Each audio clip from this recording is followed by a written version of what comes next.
Good evening, my name is Chris and welcome back to my channel. And the BAFTA Awards are this Sunday, March 13th. That means it is time for me to make my winner predictions. The BAFTAs are a very important precursor to the Oscars. They are arguably the most influential precursor. They're very good at predicting the technical categories and they're very good at predicting Best Actress. Except for this year. Before we get started, make sure to check out my review for The Batman. It was awesome. It was amazing. I loved it. I'll throw in the card that should pop up right about now over here. But without further ado, let's get right into the categories. There is a lot of categories we need to go through. So let's get started. Now I'm going to start with categories that I have no idea how to predict. Those being Best British Short, I don't know. Best British Short Animation, I don't know. Best Rising Star, it's fan voted. So I don't know, can't really predict. I don't really, I voted for Ariana DeBose, so there you go. Okay, but enough of those categories. Let's move on to the easy ones, in my opinion. Best Visual Effects, Dune, moving on. Best Sound, Dune, moving on. Best Editing, that's where, okay, I'll slow down a bit for this one. Now, King Richard just won the Eddie for Best Editing in a Drama Film. That means it beat out films such as The Power of the Dog, Belfast, Dune. And I'm gonna say this right now, I don't care. I don't care. I don't care. Sound wins correlate with editing wins. Ultimately, I think Dune is going to win the editing Oscar, which in turn will win at the sound Oscar. And also, I was looking at the nominees. What else would win Best Editing if it wasn't Dune? I was actually sitting here and what the hell will win Best Editing if Dune doesn't? Sure, King Richard won the Eddie, but I don't feel it's an actual big contender in this category, so I'm going with Dune. Moving on. Next category, we have Best Costumes. This is Cruella. Not even close. It just won the Costumes Guild Award, so there you go. I mean, Cruella, it's literally all about costumes. It has the literal biggest costumes, the flashiest costumes. I don't see this going to anyone else. Maybe Cyrano, but no. What am I saying? It's Cruella. That's my prediction. Cruella will take the win in this. It's gonna win the Oscar. End of story. Best Makeup and Hair. This gets interesting. So, Eyes of Tammy Faye is seemingly a strong contender in this category because of Chastain's transformation, obviously. And the people who vote for Best Makeup and hair tend to gravitate towards prosthetics and transformative makeup. And guess what? Tammy Faye checks off all those boxes. Same thing with House of Gucci. House of Gucci scored big nominations at the BAFTAs. Dune's a player in there as well. Obviously, Dune's going to do very well in the technical categories. I don't think it's winning this category though. Cyrano, not going to win. Its best shot for me personally is costumes. It's not going to win best makeup, even though it should. And you know what? My biggest gripe against this category is that no one ever pays attention to the hair. The hair in Cyrano was fantastic, but ultimately it just comes down to prosthetics, flashy makeup. So for me, it's between Cruella and Eyes of Tammy Faye. I think I'm going with Cruella. It's a British film. Well, British film, I guess. You know, Emma Stone has a British accent. It's based in the UK, I think. So I can see why they would gravitate towards Cruella. So my pick for best hair and makeup is Cruella. Moving on to the next category. The next category is best production design. This is where it gets a little bit interesting. My pick would have gone to Macbeth, but it's not even on here. Dune is obviously a huge contender in this category. So is West Side Story. I can see West Side Story winning it, but I feel the biggest contenders in this category is The French Dispatch and Nightmare Alley.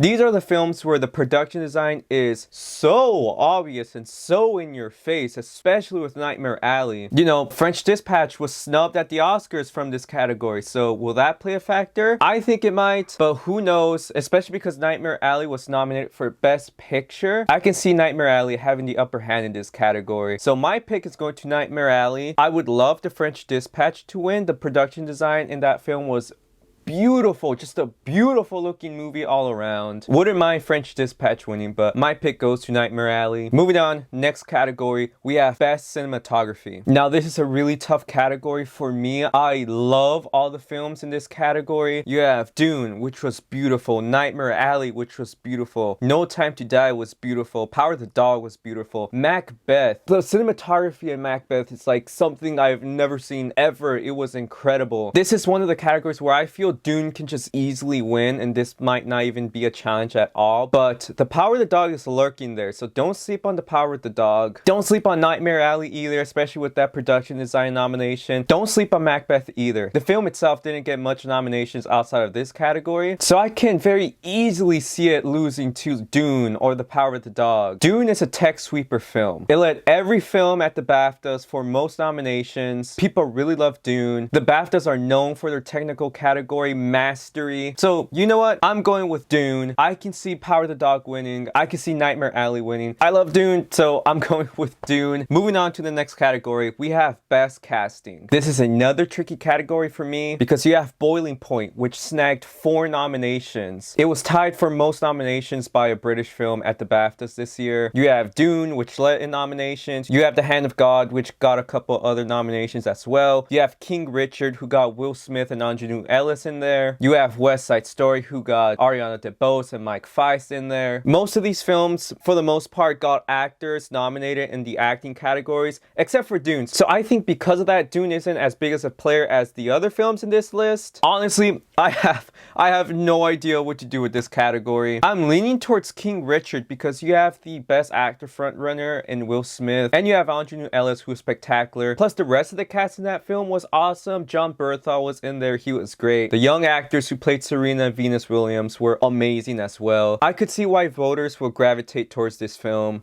But Boiling Point, it's a British film. I feel like any British film might have just a slight advantage over other films. But I'm not going with Boiling Point. I'm not going with Hand of God. I'm not going with West Side Story either. It didn't get a lead actor nomination. You know what? Whatever. I'm going with King Richard. And I feel Will Smith can carry King Richard towards a win. So that's my final pick, King Richard. Moving on, next category. And the next category, we have Best Score. Now, being the Ricardos was nominated for this. Why?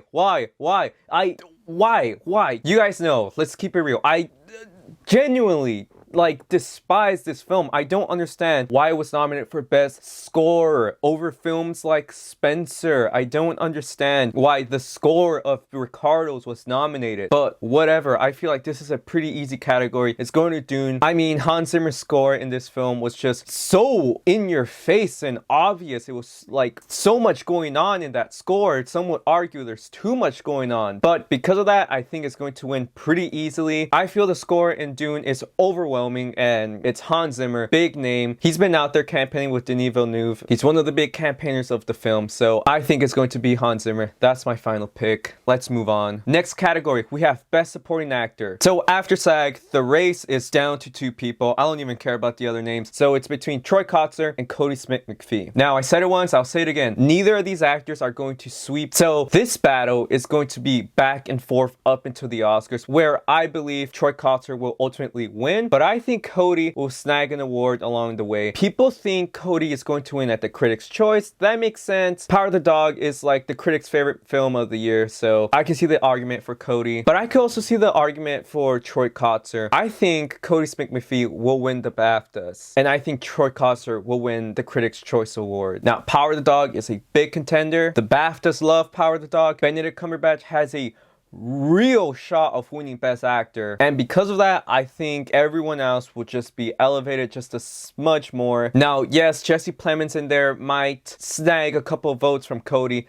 I don't think it would be that big of a deal. Like I said, it could easily be reversed. It could be Cody Smith winning the Critics' Choice and Troy Kotsur winning the BAFTA. We'll just have to wait. They're both on Sundays. We'll have an answer by then. But don't sleep on Cody. He's a very strong contender this category. But yeah, that's enough for Supporting Actor for me. Moving on, next category, we have Supporting Actress. This is the easiest acting category to predict. It's Ariana DeBose. There, done, bye, goodbye. This is it. She deserves it. She's going to sweep. She's going to win the Oscar. Her performance was so magnetic in this film. She was exciting. She sang, she cried, she did all that. She danced. It's over. Don't predict anything else because you're going to lose money if you bet on it. It's over. It's Ariana DeBose. I love how they nominated Ann Dowd in this. The film Mass deserved better, but I'm glad they threw Ann Dowd in there. Little Christmas present for us Ann Dowd fans, but it doesn't matter. Ariana DeBose is winning. Next category, we have Best Leading Actor. So this category and this race comes down to 2 names: Will Smith, Benedict Cumberbatch. That's it. Will Smith and Benedict Cumberbatch were very obviously the populist picks in this category. Will Smith just won the SAG. That boosts his shot to win. I don't think Will Smith is sweeping. Benedict Cumberbatch will soil the party eventually, and I think this is where he does it. Benedict Cumberbatch, British, so he's a hometown player. The BAFTAs love Power of the Dog, and thus it makes sense that they would love Benedict Cumberbatch as well. I mean, he's British, he's sinister, he cries, he dies in the film. It's emotional. All that adds up, and it leads me to believe Benedict Cumberbatch will win the BAFTA. But yeah, Will Smith is not sweeping. Benedict Cumberbatch will put a stop to that here at BAFTAs. He's my final pick, Benedict Cumberbatch. Moving on to the next category. So this next category is Best Leading Actress. The most unpredictable category of this award season. The BAFTAs are so good at predicting the Best Actress category. They predicted Olivia Colman's surprise win in 2018. They predicted Frances McDormand's win just last year. I don't know what happened. I don't know what happened. I mean, this category has been fucked since the start, so I don't know how to go about this category. I mean, Lady Gaga's in there. She was very obviously the populist pick, but after that, oh, who else? I don't know who else would have been the populist pick. Oh, and Emilia Jones got in there too. Oh my god. You guys know I love Coda. I love Emilia Jones. She was my favorite performance in that film. She is so incredible. She absolutely deserved the nomination. I mean, she deserves the win too. And Emilia Jones is British, so maybe that boosts her chances of winning at the BAFTAs. But Renati Rymza, she's in there for the worst person in the world. I loved her too. I love the worst person in the world too. She has a really good shot at winning. The film itself got nominated for Best Film, not in the English language, so she has a shot there too. Joanna Scanlon's in there for Afterlove. Afterlove was shown a lot of love at the BAFTAs as well. I don't think she's the biggest contender in this category, so I don't think she's winning. And Tessa Thompson's in there for Passing as well. I mean, I don't think she's winning. I don't think she's that big of a contender in this category as well. So in my opinion, it's between Gaga, Alana Haim, Emilia Jones, and Renati. Actually, I don't think Gaga has a shot anymore. I mean, everyone and their mother thought she was going to win the SAG, but it's quite obvious that her missing the Oscar plummeted her chances at winning any award this season. So because of that, I don't see her winning BAFTA. So I guess it's between Alana Haim, Emilia Jones, and Renati. I have no idea. I have literally no idea. I would love Renati to win. I would love Emilia Jones to win. I would love Alana Haim to win as well. That would be pretty nice to see. Alana Haim was great, especially for her first leading acting role. It was nuts. But I think the hometown girl, Emilia Jones, and Renati have a better shot at winning than Alana Haim. You know what? I'm just going to predict Alana Haim because now that I'm thinking about it, I think she was the populist pick. And I feel that not a lot of people are going to be voting for Lady Gaga now. I think that opens up the gate for Alana Haim to win. So I guess my pick is going to Alana Haim. Who would have thought this would have been the case a couple months ago? I mean, people were saying Olivia Colman was gonna win. She's not even in here. She's not even in here. So it's a wide open race at the BAFTAs in this category, but I'm going with Alana Haim. My personal pick is Emilia Jones. If she wins, oh, that's going to be amazing. That's going to be so awesome. Any of these actresses deserve it, but I'm going with Alana Haim. That's my final verdict on this category, so let's just move on. Moving on to the next category, we have Best Adapted Screenplay. You have really solid nominees in here. You have Coda in there. You have Drive My Car in there. You have Dune in there, Lost Daughter. But let's keep it real. This is the Power of the Dogs category to lose. I mean, if it doesn't win, what else is going to win? I mean, the Power of the Dog is just the heavy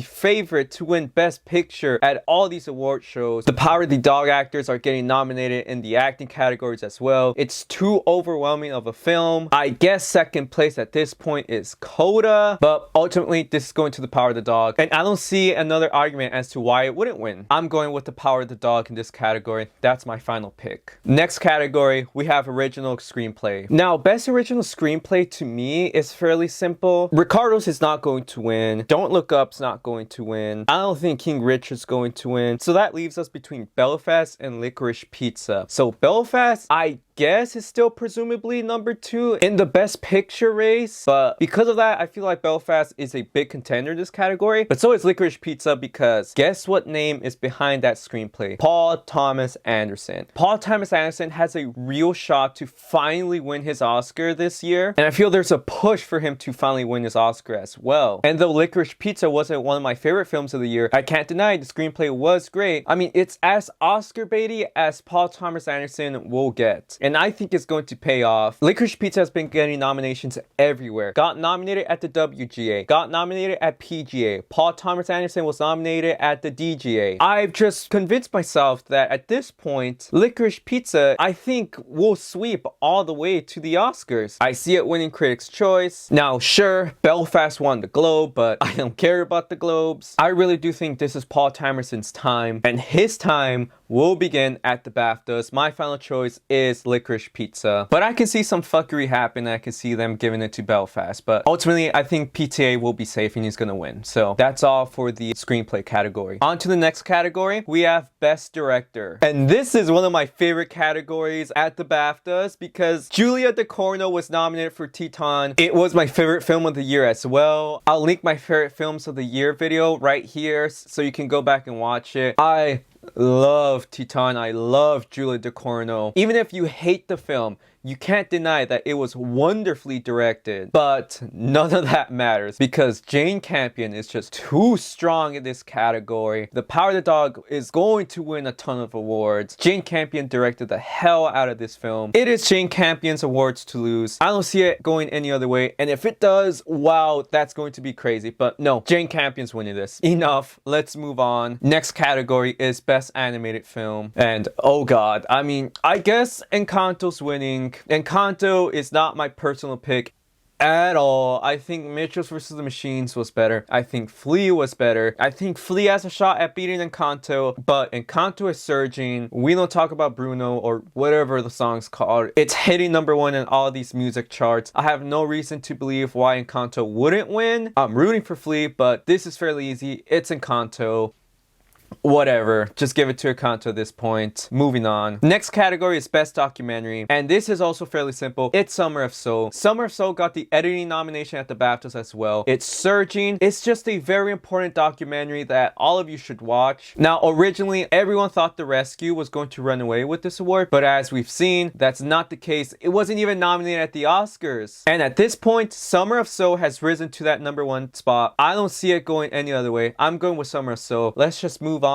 The next category is Best Film Not in the English Language. It's Drive My Car. It's Drive My Car. It's Drive My Car. What else is it going to be? Ryusuke Hamaguchi got the Best Director nomination. Drive My Car got nominated for Best Adapted Screenplay. I have no reason to believe why it wouldn't win. I think Drive My Car is winning. As it should. It deserves to win. But enough of that. Let's move on. Next category, we have Best British Film. And to be honest, I don't know how to go about this category. My rationale is to pick the film that has the most nominations.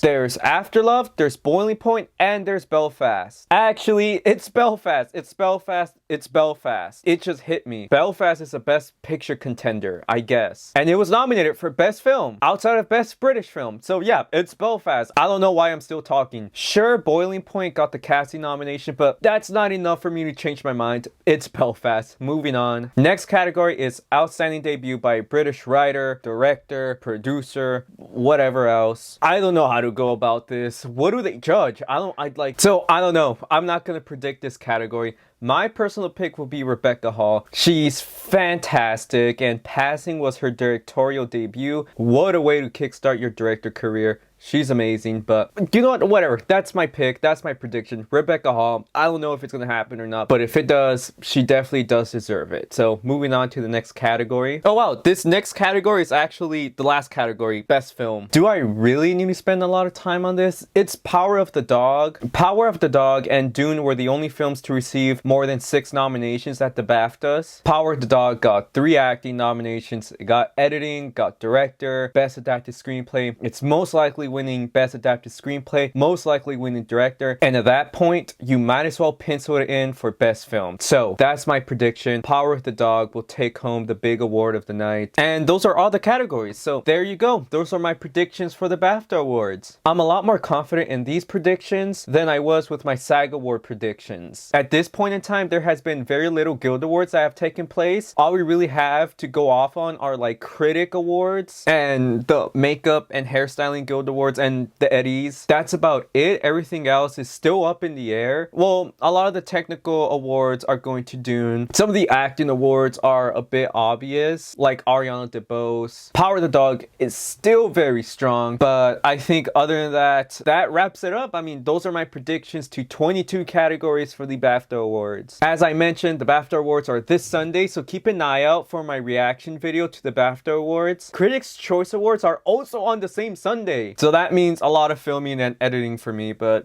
whatever. Keep an eye out for my Critics' Choice Awards predictions, and obviously keep an eye out for my Critics' Choice Awards reactions video as well. But other than that, I believe that's all I really have to say in this video. Comment your predictions. I want to see what you guys think about the BAFTA Awards. If you enjoyed my video, make sure you drop a like, make sure you subscribe, share this video to all your friends and family. I would really appreciate that. And that's the end of this video. Thank you so much for watching. Have a great day, stay safe, and bye.